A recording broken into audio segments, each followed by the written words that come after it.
This is Brett Dickerson, Oklahoma City Free Press, freepressokc.com, and I'm talking to Tony Carfang, who is one of the leaders of Bike Oklahoma. So, Tony, we were just talking some about some of the challenges for people who are trying to ride bikes here in Oklahoma City. Talk some about some of the challenges and then some of the opportunities on that. Yeah, so in general, Oklahoma has a lot to offer. We have, in Oklahoma City specifically, 110 miles of paved off-street trail. Tulsa has 120 miles of paved off-street multi-use trail. The opportunities for recreation for cycling is pretty glorious here, and overall, that may not get publicized as much as it should. To put it in perspective, where I grew up, the city of Chicago only has 18 miles. So Oklahoma City has 5 times as many recreational trails as the city of Chicago. However, it's just recreation. We are getting lots of usage. I think the numbers showed 1.4 million users in Oklahoma City last year. So tons of people making use of it, but driving to the trail to use it. There's a challenge with trying to bring in tourism that, sure, driving to a trail is great, but a much more vast connected network to show off our cultural heritage, to show off our amazing scenery, to help people get to our amazing restaurants is a big challenge. Now, drivers are extremely patient in Oklahoma. For the most part, they are very friendly, but there's still a sort of adversarial take of who belongs on the road. And technically the road serves everybody, people in motorized wheelchairs or manual wheelchairs, people on bicycles, people towing freight. They all need to get served by the road. They need to use the road to get to the places they need to go safely. Tony, since we're talking about the roadways there some, just talk about basic laws. I hear people who are hostile to bikes and bikers talking about, well, they don't ever stop at stop signs, they roll through traffic lights, so on and so forth. Talk about some of the laws for people who ride bikes. First of all, there's some law changes coming up too, aren't there? Sure. So as far as the typical thought that, the biker is gung-ho and a ragamuffin breaking laws everywhere. Forgive the terminology.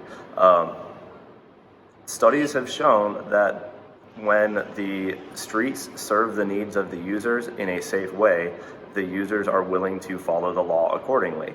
And in fact, several different studies show that cyclists obey more laws than motorists. For instance, how do you feel about going 1 mile an hour over the speed limit? Technically, that's illegal. Most people, especially on Oklahoma City Boulevard, which was just studied, 3 out of 106 motorists surveyed by radar were going the speed limit.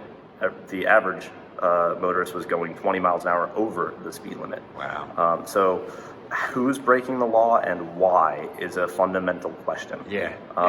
What about bike lanes now? Because people are seeing more bike lanes, but they're not protected bike lanes.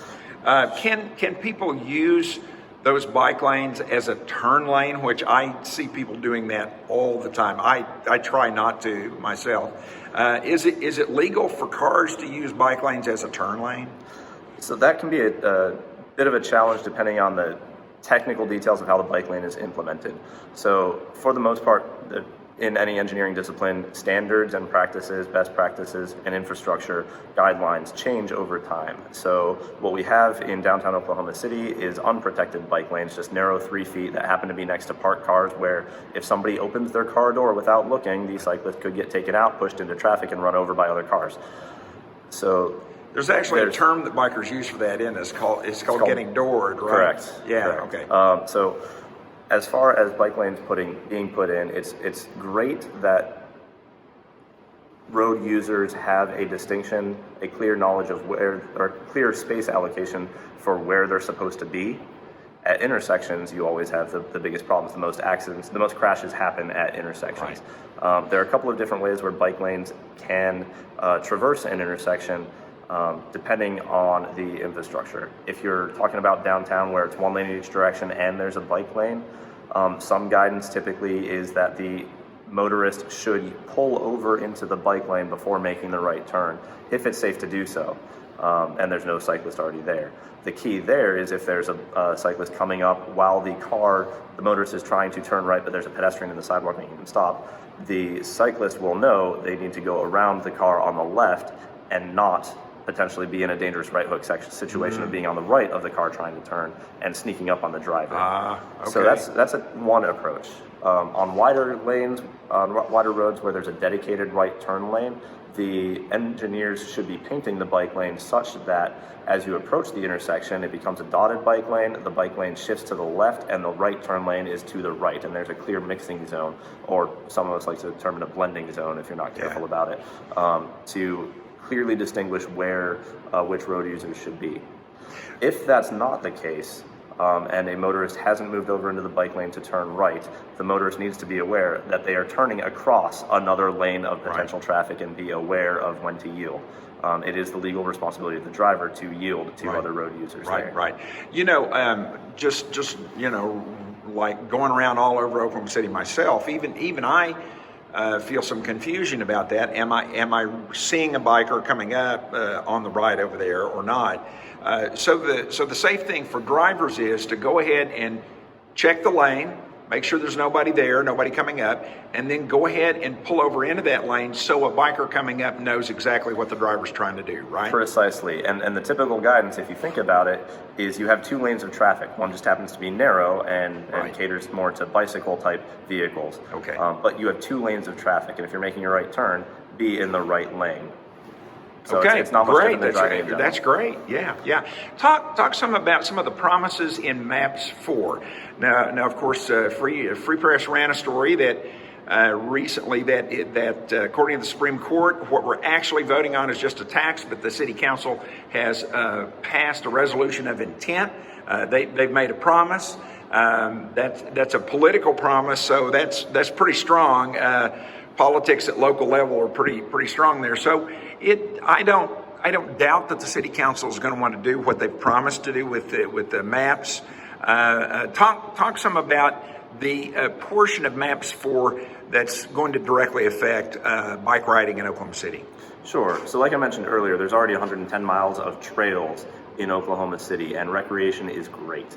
It's great for health, et cetera, et cetera. However, it's been catered to financially through Maps 3 and prior. The resolution of intent states about $20 million for bike lanes and only $8 million for trails. And keeping in mind that we already have a lot of trails, that $8 million can go a long way to adding amenities to those trails, more shade trees, more benches, more water fountains. It's not necessarily going to go far enough to build brand new grandiose trails along Route 66, but it will enhance the trails that we already have. The key is the $20 million for infrastructure to support bikes as transportation. There is a wide community, about 40% of the population has ridden a bike in the past year, and if the infrastructure is there to support that, more people will ride more often. They're already riding occasionally, and they deserve to feel comfortable while doing it. Yes. The best aspect is we have horrible streets in Oklahoma City. There's no secret there, but the cost of maintenance is really high. When you think about weights of vehicles, freight vehicles, motor vehicles, bicycles, wear and tear on roads is proportional to the weight of the vehicle, technically the weight to the fourth power. So it takes about 10 to 17,000 bicycles to do the same amount of damage to our roads as a single car. So when we talk about funding infrastructure to allow people to bike to the trail or bike to the coffee shop or bike around to their job, to the grocery store, that's fewer cars on the road, meaning less traffic on the road. It's less damage to our roads. It extends that the lifetime of that pavement, and ultimately it reduces our maintenance costs or makes our maintenance dollars go further. Wow. In the long term. Now, keep in mind, MAPS is an 8 to 10 year plan, so this isn't going to happen overnight. The maintenance budget isn't going to get stretched tomorrow, but thinking 10, 15 years from now, it's a potential mecca and great revenue reallocation by going this route. And the big aspect is really serving the needs of our community as best as possible. You think about how most highways are developed, appropriately highways connecting one town to another, how effective is the highway system at getting cars through the highway to get to their destination. When you talk about going through Automobile Alley, does it make sense that we want to ensure that drivers are able to go through Automobile Alley as unobstructed and conveniently as possible? If I'm a business owner in Automobile Alley, I don't want them going through. I want them stopping in my business and spending money. And so perhaps the metric being used there needs to be re-examined. And when you talk about reallocating lanes from motor vehicles to bike lanes, current vehicle traffic levels show that a lot of our roadways are too wide. The resource of road width is being underutilized and leading to extra road maintenance costs. So when we allocate, we influence alternative transportation. It encourages slower and safer speeds. It allows those who are initially going through to notice a store or an ice cream shop or something that they didn't notice before, and potentially just stop off and spend a little money.